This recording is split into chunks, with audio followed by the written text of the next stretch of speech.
All right, so today we are going to move into our topic time. And our topic today is standing in the gap, okay? Thank you. All right. Our standing in the gap, all right? The gap. And see, here's the gap, and we want you to stand right here, okay? So you got to stand in it. Yeah, and so really the premise of this is, really taking on a responsibility for someone maybe when they don't deserve it or when they need it most, okay? And so taking on either heat of a situation or really in this case, what came to my mind is two stories that we see in the Old Testament involving Moses in both of them, all right? Moses, I think, was a classic stand-in-the-gap figure in the Bible because he leads the Israelites out of Egypt. He does some amazing things. Well, this group of people, all right, that he has, all right, the Israelites, as they're trying to march to the Promised Land, this was supposed to be an 11-day journey from Egypt to the land of Canaan that God was taking them to. But they took a little bit longer. Just a tad. Try 40 years worth of wandering in the desert. Why, you ask? Why, you ask? Why, you ask? I didn't, but I will. Why? Because they complained, and God basically said, not going to happen in your lifetime. All right? Not in your lifetime, Israelites. That's an abrupt, that's a very strong response. Yeah. No, it was after a series of complaints by them. Yeah. Not to mention some idol worship kind of sprinkled through there. Some attempts to overthrow Moses, their leader, who God said he is your leader. Who literally led them out of Egypt and parted the sea. This is what I don't understand, okay? Mm-hmm. You're running from an army, all right? Bad news army, okay? Huge army. Biggest army in the world. Yeah, biggest army, the most powerful force in the world. I think, I don't know, maybe you can go check out the Aztecs or the Incas or something. But on this side of the world at the time, on that side of the world at the time, they were the biggest. They're chasing after the army, going to bring them back. They get to this big sea, all right, the Red Sea. I don't know if you've heard of it. Hold up. Let me just stop you there just to illustrate your point. We're not talking, going from Fort Worth, Texas to Dallas, Texas. We're not talking, Rockwall, Texas to Longview, Texas. I don't even think he's getting it over there. We're not talking about that type of distance. We're talking much further distances being covered here. So it alarms me that Ben isn't messing with the pen at all right now. Ben hasn't even written anything. I bet you at the end of this, I'll have 7, won't I, Ben? Won't I? Right at the end, you'll still have 7. Somebody go back through the tape and you'll see he's always said 7 or 8. Wait, hold on. He doesn't get out of that range. How many quotes did you just make? I'm pretty sure it was 4. 4. All right. Probably. It was 4. I'll hold you to it. Okay. Instant replay review. 4. And after I getting so many so quickly makes me really happy. Texas. I don't even think Happy Texas actually. That's another city in I don't Texas. think that's a movie. No, that's a city in Texas. There's a city in Texas called Happy Texas. You know, also a city in Texas, Paris. Paris is in Texas. Okay, well now you're just saying. Anybody can do that, Ben. Oh, you want to know another city in Texas? Texarkana, Texas. Oh, you want to know a city beside Texarkana? It's New Boston, Texas. Write them down, Ben. Write them down. And we need listeners to be keeping score, okay? We need you guys to keep score because all right? Ben needs some accountability. This is unacceptable how far we have gotten off course with delving into the oblivion. Bogus numbers. We're all the way in No. Don't even do it. Don't you dare. You even do it. Let's get back on our topic. So standing in the gap. Okay, there's my train of thought. I grabbed it. And so they get to the Red Sea, fairly big body of water. Okay, this is what I don't understand. Moses has gotten, and let's not even talk about all the other things yet, but they get to the Red Sea, and they are, with good reason, flipping out. We have an army on this side, we got body of water on this side. It's really big. We can't swim across. Boats? We need no boats. All right, we don't know how to build boats. We don't know what we're doing. All right, we've been slaves for 400 years. They just tell us to get on the boat. We get on the boat and we do what we're supposed to do. Okay. So they're here, and then the next thing that happens is Moses says, "Hey, don't worry about it. Just watch and believe. See what's going." Yeah, and he takes his staff and he sticks it in the water like a boss.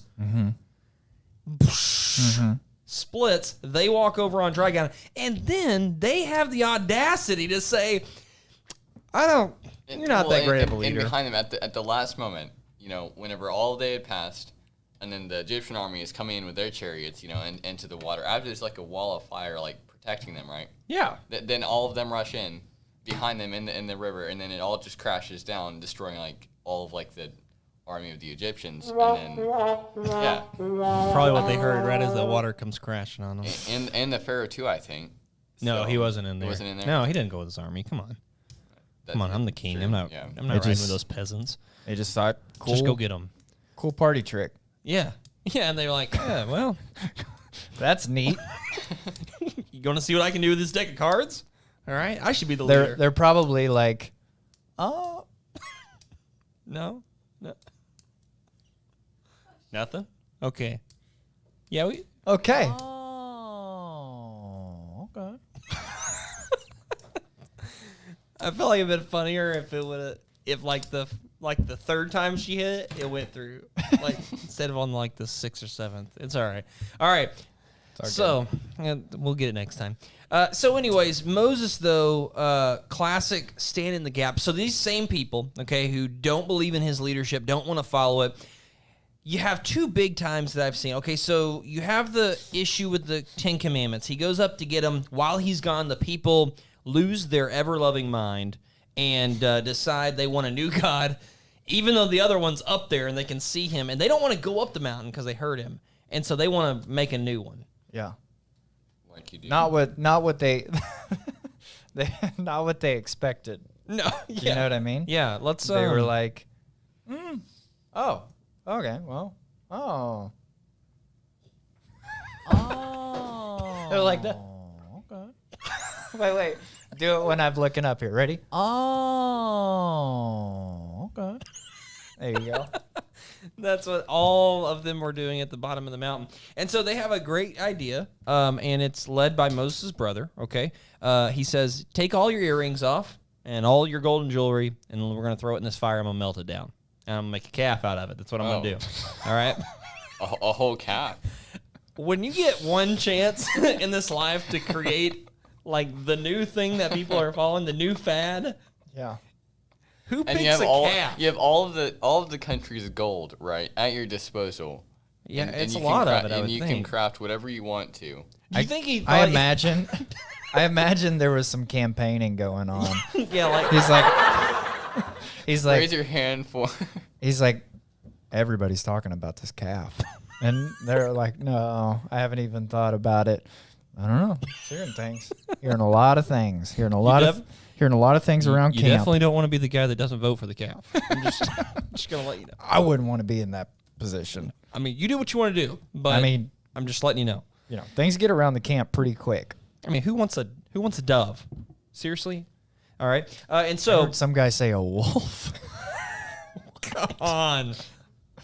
The Israel wolves, really? That doesn't even sound good. Israel calves, okay? We don't even eat wolves. Yeah, that's crazy. Is that? Do you think he was like in midway, like sculpting, and he was trying to do a bull, but he ran out of gold? He couldn't do the horns. He had everything but the horns on it. And he's like, all right, well, there was a moment we have a calf. He's like, behold, the great bull. And everybody's like, Aaron, that's a calf. Everybody's like, the guy in the back. Oh, okay. That's well, it seems a little thin. Seems a little bit smaller. We'll call it a calf. Why don't we call it a calf? There's not even any horns on it. I don't know. We like calves. You said they turn into bulls. You said bull. It looks like it's a baby bull. I don't. All right. So they just dive into this and they just really mess up. They're worshiping. In the short span of time that Moses was on the mountain, Yes, he very couldn't have been small on there span. for a very long time. Yeah, and they think he's not coming back, and they start to worship this. Well, Moses comes down. Obviously, God is angry about it, right? I mean, you either worship the Almighty God or Aaron's half-finished bull that he now calls a calf. All right, He's getting there. yeah, and don't worry, we're gonna make it a bull one day. And so Not they come my down. fault. You guys couldn't get enough gold jewelry out here. So Can't finish the thighs. So God says, listen, I'm about to wipe them out, and I'm going to start over with you, Moses. You by yourself. It still remains good with my covenant with Abraham. I'm going to start over. And then and then Moses, though, okay, I'm sorry. If I'm Moses, I'm thinking, yeah, that's a good idea. They're a pain in my neck, all right? So I'm no longer going to lead them around. I'll just do, new family. But Moses, though, on more than one occasion, he steps into the gap and between the people of Israel and God, and he says, listen, you've got to spare them. You know, you brought them from Egypt. You showed your greatness. We don't want people. And that was always the reasoning that I thought, this is your people, God. And then he always says, listen, we don't want people to talk bad about your name because you took them out, and then they'll say that you just took them out to destroy them, that you aren't good, that you don't have their best at heart. And each time God relents from it. And this is something I think is lost in our society many times. And it's the idea that you're willing to take something on for someone or stand in that gap. Instead, we look for retribution, or we look for revenge, or how do I get back at this person? How do I blast them on social media, or how do I get my last word in?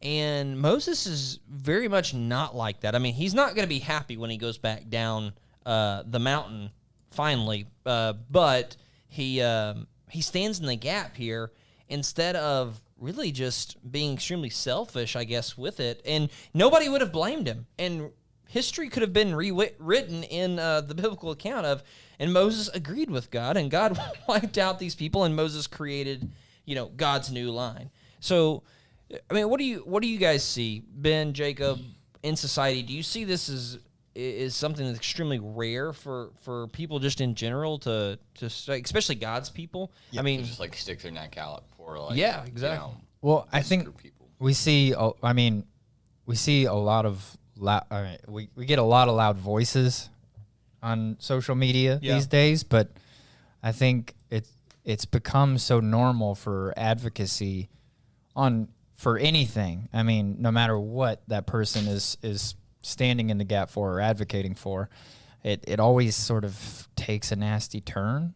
Yeah, on social media. It's almost like the loudest person wins. Or they feel like, and it's like, oh, well, they play dirty, so we're gonna do what they do to get there, and it always takes a nasty turn. So, to see him stand in that position and not allow it to go to that place, that's something I think we could all learn from. Yeah, and I think it shows Moses being, probably the best example of meekness other than Christ himself in the Bible, is having the power to do something, but then also having the restraint not to. Yeah. And so he could have, and Moses has no reason. It's not like that he just sees all these people and, he has reason to have compassion for them because they have treated him like dirt. I mean, every time something goes wrong, they say, it's always Moses, did you take us from Egypt where life was good to bring us out here to kill us?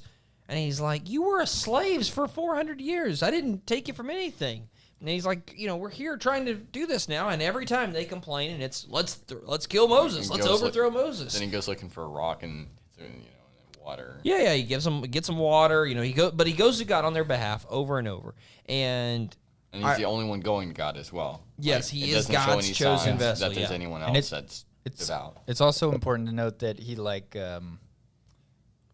is kind of acting somewhat in defiance of what God said.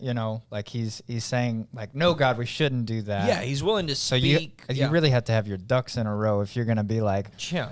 Pump the brakes, God. Yeah. Whoa. And I think it's also God showing his belief in Moses as the leader of these people, too. I mean, it's not that, God needs us to remind him of what's just and what's not. And so, I think that he definitely has a relationship with God to where he's willing to step in and on someone else's behalf and ask for it, even when they don't deserve it. All right, so let's say society very much not like Moses right now, okay? What are some practical ways that we can be more like him day to day? Like, what's some pause moments for us to say, hey, don't do that.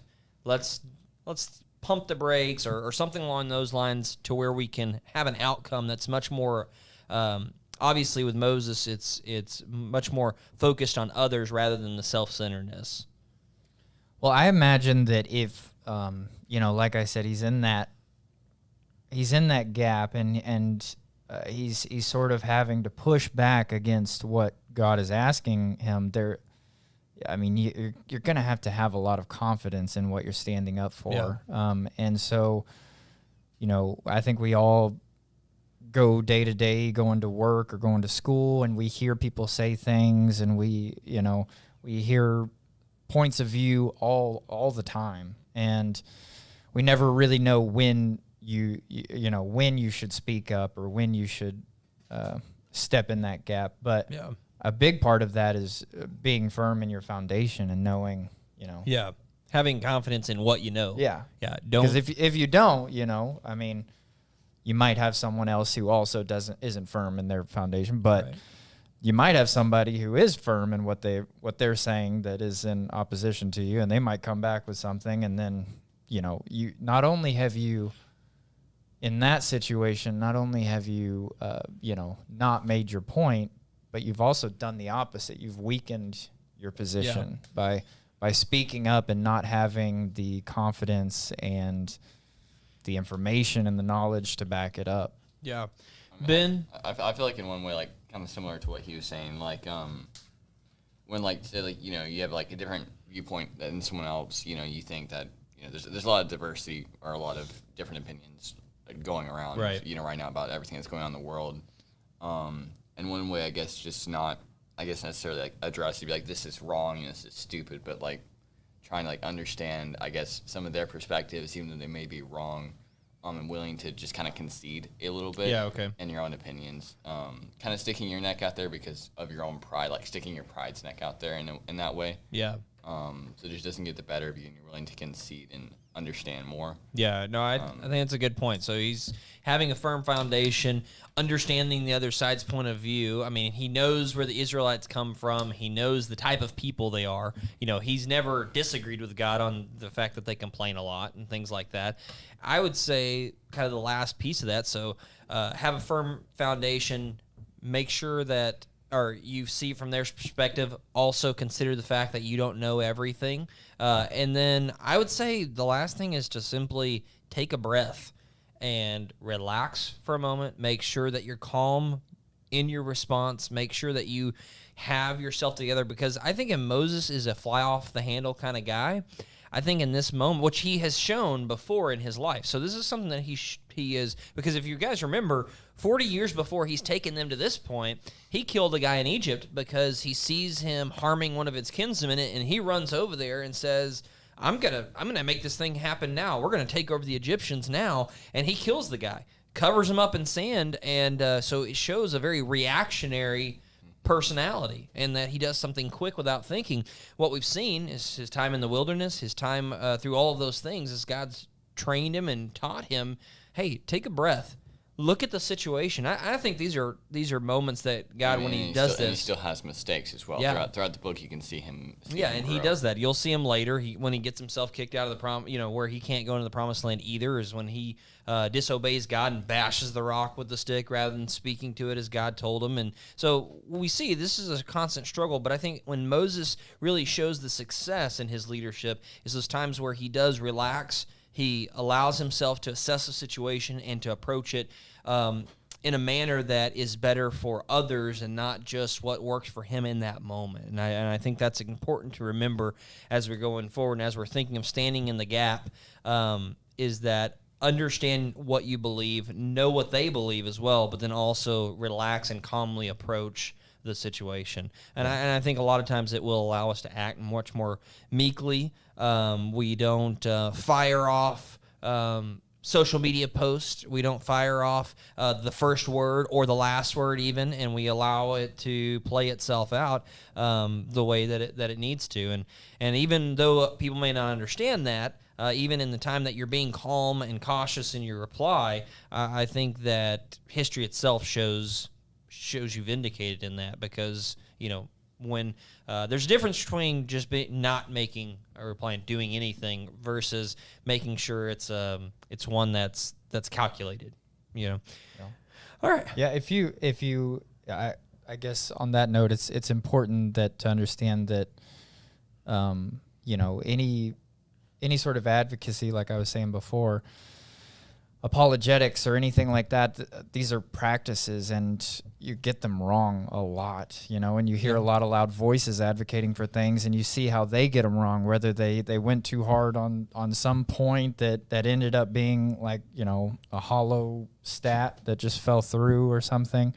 But it's a practice. It's something that you get better at, and managing, understanding how to step back and take a break and see the big picture and understand that you're trying to do something, or you're trying to stand up for something bigger than yourself. Yeah, a little bit of trial and error in that. You can't constantly fall back on this is just the way I am. Yeah. Well, that's not scriptural at all. You can change, when you put the focus in the right place.